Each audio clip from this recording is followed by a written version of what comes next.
आइए सुनिए, देखिए, समझिए सनातन सत्य। जैसी दृष्टि वैसी सृष्टि, दृष्टि विज्ञान। कुदरत, कुदरती रचना एवं कुदरत के कानून से शाश्वत सुख की प्राप्ति। जोधपुर के परम पूज्य महात्मा उपासक प्रोफेसर डॉक्टर सोहन राज तातेड़ के निर्देशन में सनातन सत्य। जैसी दृष्टि वैसी सृष्टि, दृष्टि विज्ञान।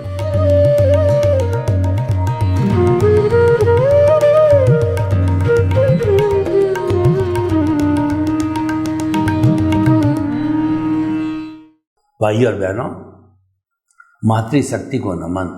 आज का हमारा बहुत सुंदर विषय, क्या भौतिक समृद्धि स्थायी है? भौतिक समृद्धि का अर्थ होता है धन, दौलत, पद, प्रतिष्ठा, हीरे, पन्ने, माणक, मोती, घोड़े, गाड़ियाँ, ऐश्वर्य, मकान। ये जितना भी जड़ पदार्थ है, जो हमारा साधन है, वह भौतिक समृद्धि है। तो आज का जो हमारा विषय है, क्या भौतिक समृद्धि स्थायी है, ये हमको देखना है। हमने बहुत सा हमारे जीवन के अंदर देखते देखते कितना उतार चढ़ाव आ गया, क्योंकि हर क्षण हर वस्तु बदलती है। ये संसार जो है परिवर्तनशील है, ये संचरण करता है। और भगवान महावीर ने भी कहा कि उत्पाद व्यय द्रव्यात्मक सतह। कोई भी वस्तु हो, चाहे वह जड़ है या चेतन है, उसका अस्तित्व तभी है कि उसमें उत्पाद होता है, व्यय होता है, और उसके साथ साथ के अंदर वह स्थायी भी है। मैं आपको एक उदाहरण देना चाहता हूँ। देखिए, उदाहरण, कहानी, मुहावरे, इडियम, दोहे, ये गागर में सागर भरते हैं। ये किसी भी जो है वो सिद्धांत का खुलासा बड़े आराम से करते हैं। तो मैं आपको बताना चाहता हूँ, एक व्यक्ति के जो है वो कड़ा पहना हुआ था, बहुत वर्ष हो गए कड़ा पहनते पहनते। तो उसके उस दिमाग के अंदर आई है कि मानव जीवन के अंदर व्यक्ति परिवर्तन चाहता है, कुछ नया चाहता है, और repetition of the old is new. पुरानी चीज जब बदल के आती है तो वो नई हो जाती है। पुराने ज़माने में जो हमारे जो बेचारे, जो कहना चाहिए मध्यम वर्ग के लोग होते थे, वो शाटिन है वगैरह है, वो पुरानी चीज़ें पहनते थे। वो आज फिर से नई फैशन बन करके आ गई है। ये परिवर्तन चलता रहता है, पुराना नया बनता है, नया पुराना बनता है। इसी का नाम संसार है, ये संचरण करता है। तो हम आपको ये बताना चाह रहे थे, उस व्यक्ति ने जो है अपने कड़े को जो है नया रूप देने के लिए कड़े को सोनी के पास में तुड़वा दिया। तो जो कड़ा टूटा वो तो उत्पाद हो गया, उत्पन्न हो गया, और उसको कड़ा जो टूटा वो तो जो है व्यय हो गया, वो समाप्त हो गया। और फिर उसके जची कि मुझे तो कानों में पहनने की जो है मुर्कियाँ बनानी है, तो अच्छी मजबूत वजनदार जो है उन्होंने कानों के अंदर मुर्कियाँ बनाई, तो उसको परिवर्तन लगा। तो जो मुर्कियाँ बन गई है वो उत्पाद हुआ, वो बनना हुआ, कड़ा टूटना व्यय हुआ। तो ये उत्पाद और व्यय जो है ये पर्याय कहलाता है। ये हर वस्तु में होता है। संसार की हर जड़ वस्तु हर क्षण जो बदलती रहती है। जैसे ठोस द्रव में बदलता है, द्रव गैस में बदलता है, गैस वाइब्रेशन के अंदर बदलती है। और हमारे जो भौतिक विज्ञानियों ने जो है वो 116 तरह के तत्व बताए हैं, सोना, चांदी, अभ्रक, बोडल, टिटानियम, और जो है हमारा कैल्शियम और लाइम एक्सेट्रा। तो एक दूसरे में बदलते रहते हैं। हाइड्रोजन को जब ऑक्सीजन के साथ जोड़ा जाता है तो पानी बदल जाता है, तो ये भी बदलाव हो गया। तो ये जो है परिवर्तन होता ही रहता है। और जब देखिए, जब वो मुर्गी और बनी और कड़ा टूटा, लेकिन दोनों स्थितियों में हम आपको बताना चाहते हैं कि दोनों स्थितियों में सोना है और आगे भी सोना रहेगा। तो हमारी आत्मा का लक्षण भी जो है ना, उपयोग लक्षणों जीव है। जो हमारी आत्मा ये उपयोग वाली है, उपयोग का मतलब ये ज्ञान दर्शन युक्त है। ये दो बात क्यों बताई, जबकि यह भी कहा जाता है कि आत्मा ही ज्ञान है, ज्ञान ही आत्मा है, आत्मज्ञान ही सच्चा ज्ञान है। शेष सब अज्ञान के अकाउंट के अंदर डाल दिया गया है। तो ये ज्ञान दर्शन दो इसीलिए बताए गए हैं कि ज्ञान जब होता है तो उत्पाद होता है, जब दर्शन आता है तो उस वक्त में वे होता है, और दर्शन आता है दर्शन का उत्पाद होता है।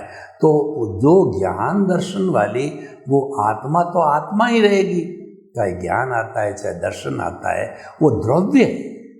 सोना सोना ही रहेगा, वो द्रव्य है। ज्ञान आए चाहे दर्शन आए, आत्मा आत्मा ही रहेगी, वो द्रव्य है। तो चेतन हो चाहे जड़ हो, उसमें उत्पाद व्यय होता रहता है, बदलाव आता ही रहता है। हम जो कपड़ा पहनते हैं तो नया कपड़ा होता है, सफ़ेद लगता है, लेकिन धीरे धीरे 2 4 5 बार धोया जाता, प्रेस होती है तो उसका कलर बदलता है। तो वर्ण गंध रस स्पर्श जो है वाला ये हमारा जड़ पदार्थ होता है, और ये बदलते रहते हैं, वर्ण गंध रस स्पर्श।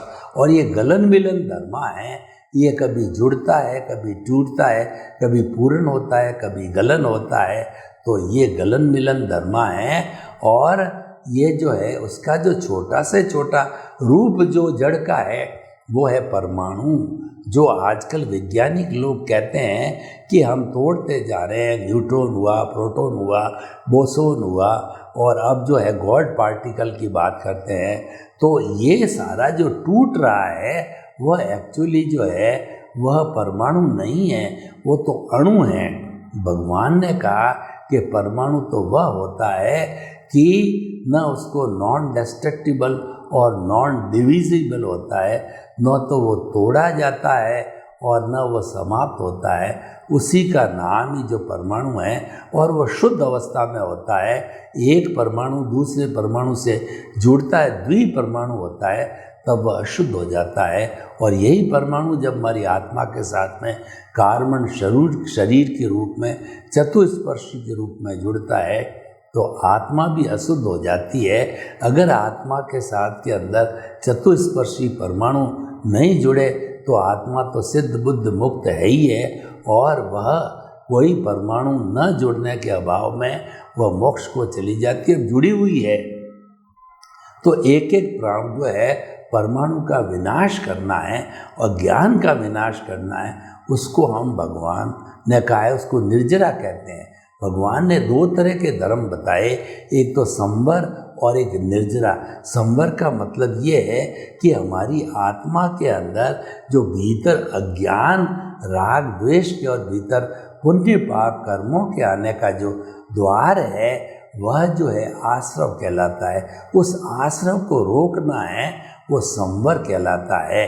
इसका अर्थ ये हुआ कि हमने जो पापकारी प्रवृत्तियों को भीतर आने का जो है रोक दिया, वो संवर कहलाता है। संवर जो है एक साधना है, और निर्जरा जो है शुद्धि होती है, वो उसकी निष्पत्ति है।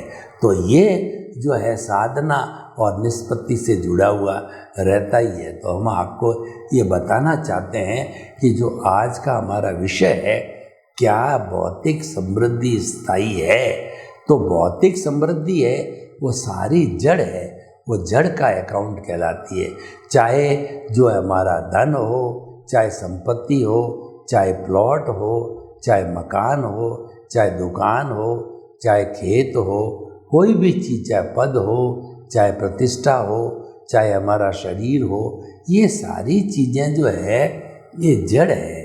और ये जो है ये जो हमको पुण्योदय के कारण मिलते हैं। पुण्योदय कारण में व्यक्ति का जो है वो कुबेरपति बनता है, व्यक्ति का प्रमोशन होता है, वह मंत्री बन जाता है, और कभी वो ऊंचा पद पा लेता है।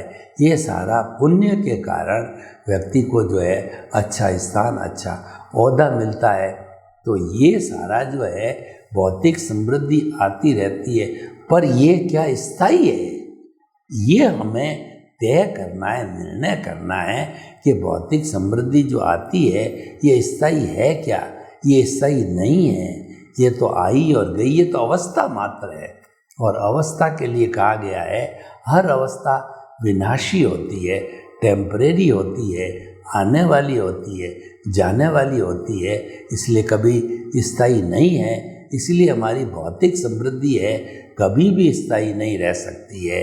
तो हमें जो है इस भ्रम में नहीं रहना चाहिए कि जो आज समृद्धि हमारे पास में है, आज हम मंत्री बन गए हैं, आज हम कुबेरपति बन गए हैं, तो जिंदगी भर मंत्री बने रहेंगे, ये भ्रम है। ये हमारा मिथ्या ज्ञान, मिथ्या दर्शन है। ये हमारे को जो है हटाना चाहिए।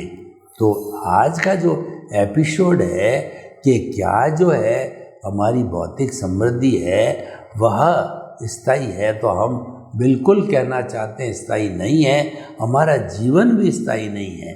जीवन तो एक पानी के बुलबुले की तरह है, जो कि बुलबुला कभी भी फट जाए, गुब्बारा कभी भी फट जाए, ओस के ऊपर वो ओस जो पड़ती है ओस कभी भी गिर सकती है। यानी कि हमारा जीवन जो है बुलबुले की तरह क्षण भंगुर है।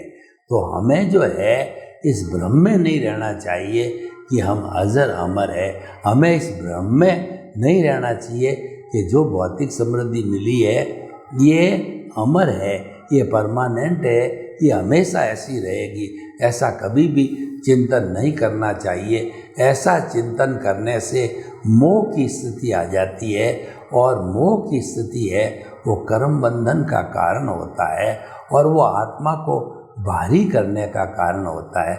जब हम मानते हैं कि हमारी भौतिक समृद्धि स्थायी है, तो हम कर्ता भाव के अंदर चले जाते हैं, और जो है हमारा लगाव, अटैचमेंट हो जाता है, और वही हमारे कर्म बंधन का कारण होता है।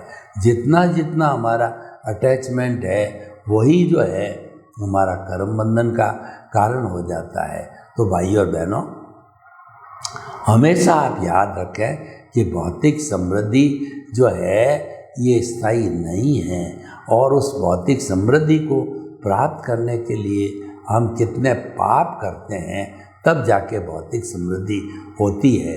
सामान्य रूप से एक व्यक्ति अपना जीवन का निर्वाह जो है करता है, तो वह ईमानदारी से करता है, तो मात्र उसके खाने पीने का ही निर्वाह होता है। लेकिन व्यक्ति जो है देखे कि मैं मल्टी मिलियनर बन जाऊं, मैं बहुत पैसे वाला बन जाऊं, मैं जो है वो कहना चाहिए कुबेरपति बन जाऊं, तो वो सारा कार्य है वो अनफेयर मीन्स से हो जाता है।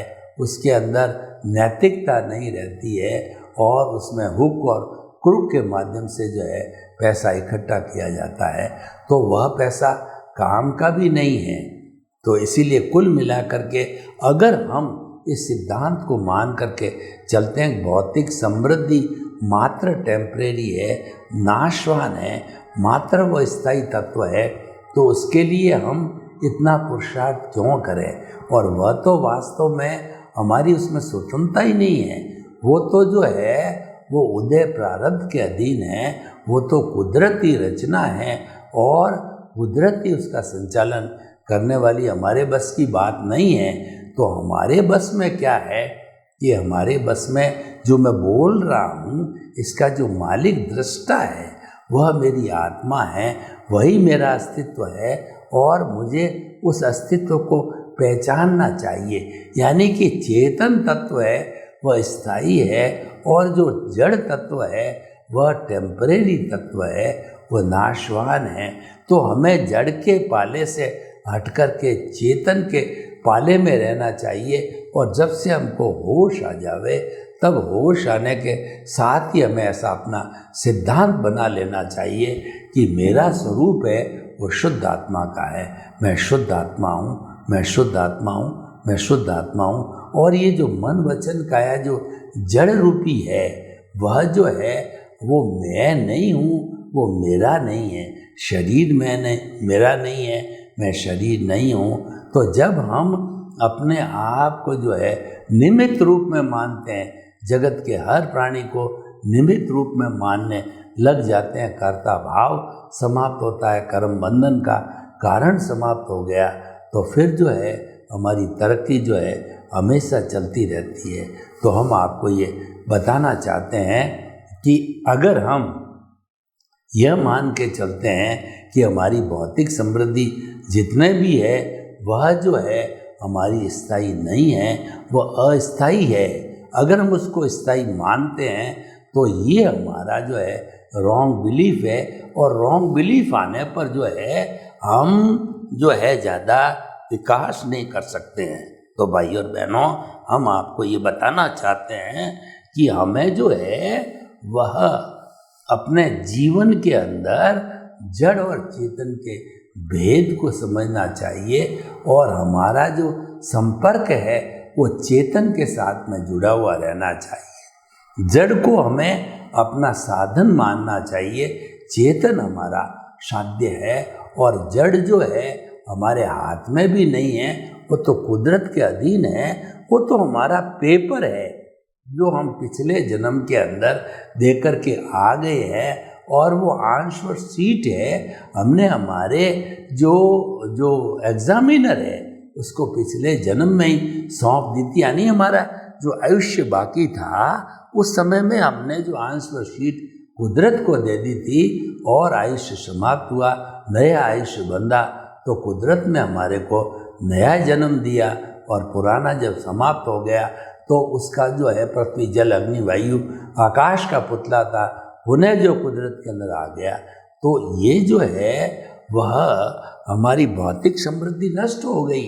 यानी दूसरे शब्दों में ये सोचना चाहिए कि हमारे मन वचन काया से जुड़ी हुई जितनी भी अवस्थाएं हैं सब नाशवान हैं, कोई भी स्थायी नहीं है, सारी टेम्परेरी है, यानी वो समाप्त होने वाली है। जब शरीर से आत्मा या हंसा निकल जाता है तो उस चीज़ का हमें पता ही नहीं रहता है कि क्या होता है क्या नहीं है। वो तो इस संसार के अंदर वैसे ही जो है रह जाती है, क्योंकि वह ऐसा व्यक्ति जो है वह दूसरी जगह जन्म ले लेता है और अपना दूसरा कार्य प्रारंभ कर लेता है। यह जीवन काल है, उसका समाप्त हो जाता है।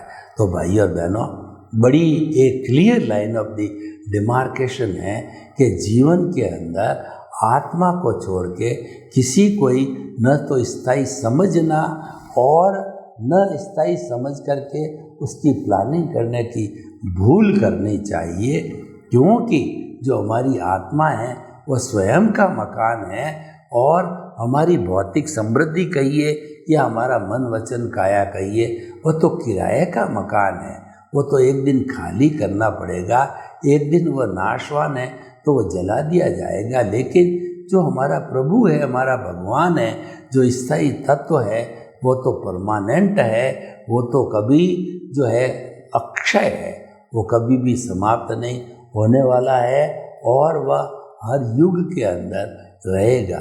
तो भाई और बहनों, बड़ी सुंदर जो है हमारी ये विषय है, उसकी व्याख्या को हमें अच्छी तरह से समझ करके और जड़ पदार्थ को प्राप्त करने के लिए हम कई तरह की अनैतिकताएं करते हैं, वो अनैतिकता हमें नहीं करनी चाहिए। आज का जो युग है, हम जो देख रहे हैं, चाहे प्रिंट मीडिया हो, चाहे टीवी मीडिया हो, चाहे कोई भी पत्र पत्रिकाएं हो, सब में हम देखेंगे कि आज मूल्यों में गिरावट आई है। आज जो है संवेदनशीलता समाप्त हुई है, आज भ्रष्टाचार बढ़ा है और व्यक्ति में शिष्टाचार की कमी आई है, मानवता की कमी आई है। तो ये सारी कमी आने का कारण क्या है? हम तो वही है, साधन भी वही है। इसका कारण ये है कि हमारे लोभ की वृत्ति बढ़ गई है। मैं आपको जो उदाहरण देना चाहता हूँ कि आज से 25, 30, 50 साल पहले हम जो एक सेंटर के अंदर जो है परिधि खींचते थे, तो सेंटर के अंदर जो मान लिया है कि हमारे गुणी व्यक्ति थे, गुणशील होते थे और गुण रहते थे, और परिधि के ऊपर हमारा जड़ पदार्थ रहता था, तो उसी से हम जो है उपयोग करते थे जब आवश्यकता होती थी।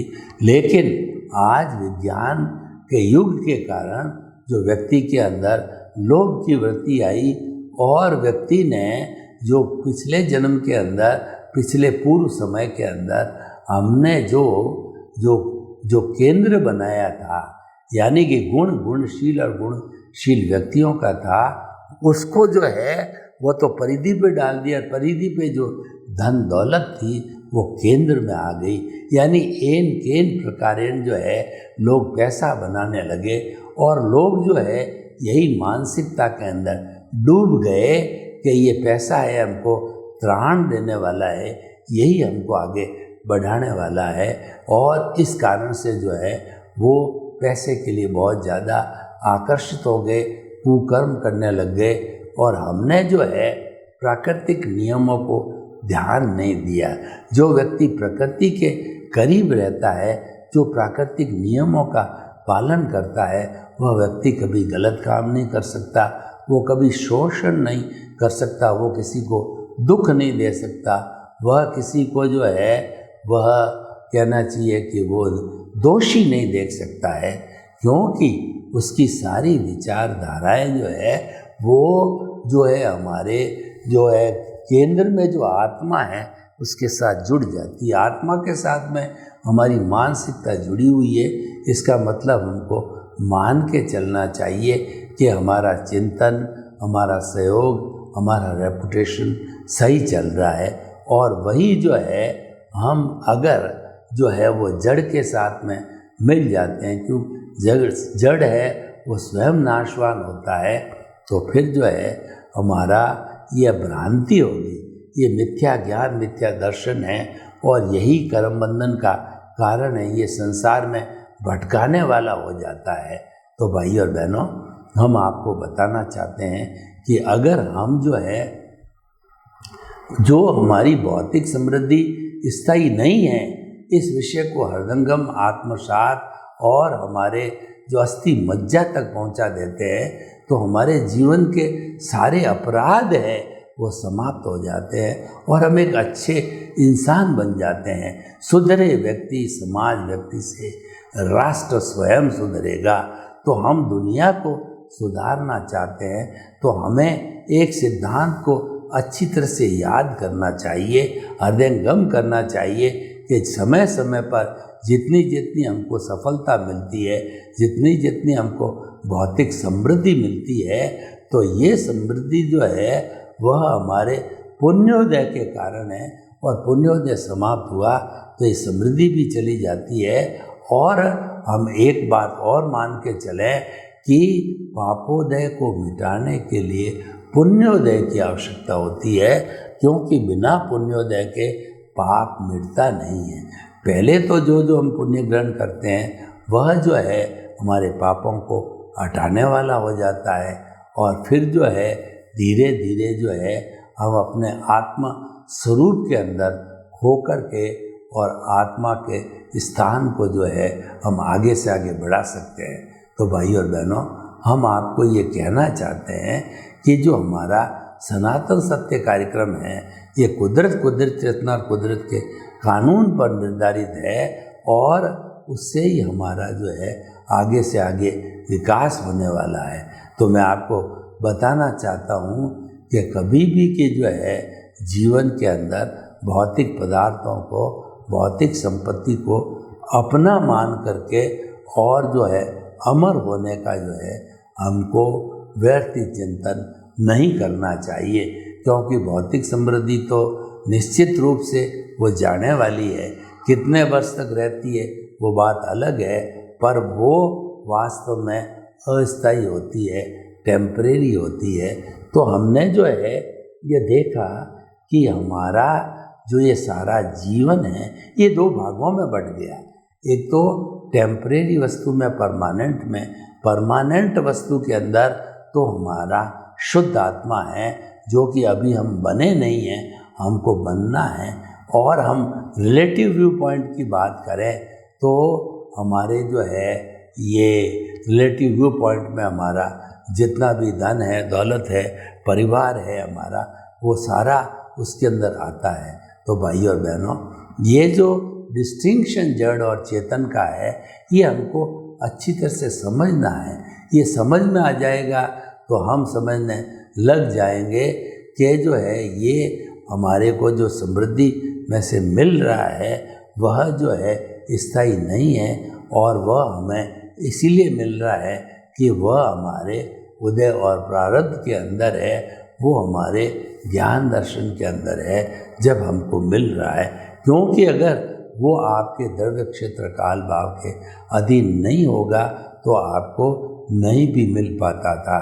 तो हम इस जो है एपिसोड के माध्यम से आपको ये निष्कर्ष बताना चाहते हैं कि हमारे इस युग के अंदर जितना भी जो कार्य है वह कार्य जो है हमारा कॉज एंड इफ़ेक्ट के माध्यम से चलता है। हम कॉजल बॉडी डालते हैं तो वह धीरे धीरे जो है वो हमारी कॉजल बॉडी हमारे आगे जीवन निर्वाह का कारण बन जाता है। अतः जो भौतिक समृद्धि टेम्परेरी है, टेम्परेरी माने, और आपका चेतन तत्व स्थायी है। सर्वे भवन्तु सुखिनः, सर्वे सन्तु निरामया। लोक के सब जीवों को सुख मिले, शांति मिले, आनंद मिले, प्रेम मिले, सौहार्द मिले और सबके प्रति मंगल भावना।